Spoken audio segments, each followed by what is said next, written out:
Nasional actually got 72 seats. That's not a huge margin of victory, actually, if you can call it that also. But you also look at the differing political ideologies, if I can call it that, between the two, with the Perikatan Nasional being quite conservative and also very much traditional Muslim, if I may call it that as well.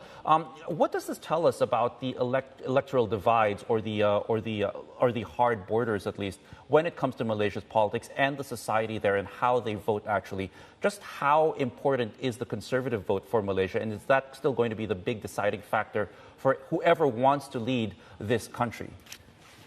I think the current configuration in which, as you note, the two coalitions that performed the best in this election are the two most ideologically defined. BN at this point, the quite centrist but communal coalition, has very much less of an ideological timbre at this point in time. We can trace this back really to Malaysian political history, which is that we had an extraordinarily strong BN for most of Malaysia's history that allowed opposition to develop really on the margins while it captured the broad middle ground. So we had an Islamist opposition, now represented in PAS, as well as Perikatan Nasional, its coalition. And then we had an essentially secular left-leaning opposition that is now captured in Pakatan Harapan, Anwar's coalition. So in as much as those two margins now have overtaken the center, we have a difficult situation to resolve. The middle ground is still there, but the polarizing rhetoric through the course of the election really made that harder to see. So we do have real disagreement on the part of PAS in particular. It's a stronger party within Perikatan against working with especially the DAP, the Democratic Action Party, which is a Chinese majority, though not specifically communal party within Pakatan Harapan.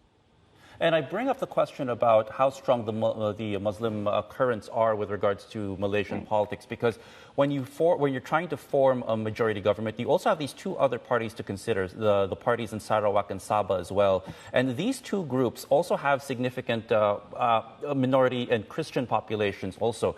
Just how important are they going to be in forming a unity government moving forward? Or is the Barisan Nasional's vote of confidence going to be more important, despite the fact that BN has said they want to be in opposition in the next government?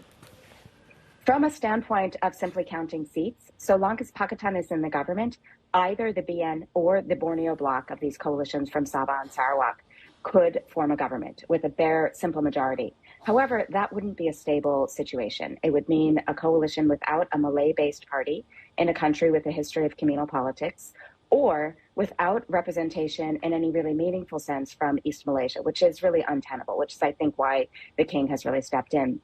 However, there is still this issue then of whether we can have these two coalitions work together in a meaningful and stable way. It is certainly the case that many Perikatan voters were voting as a protest vote against the BN, wanting perhaps a more communal Malay-based politics, but not necessarily an Islamist one.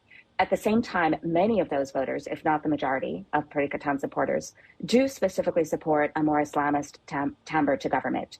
Not moving toward a full theocratic regime. The idea of that really has not gathered much energy within Malaysia over the years, but rather to a more elevated role for Muslims and for Islam within the Malaysian state.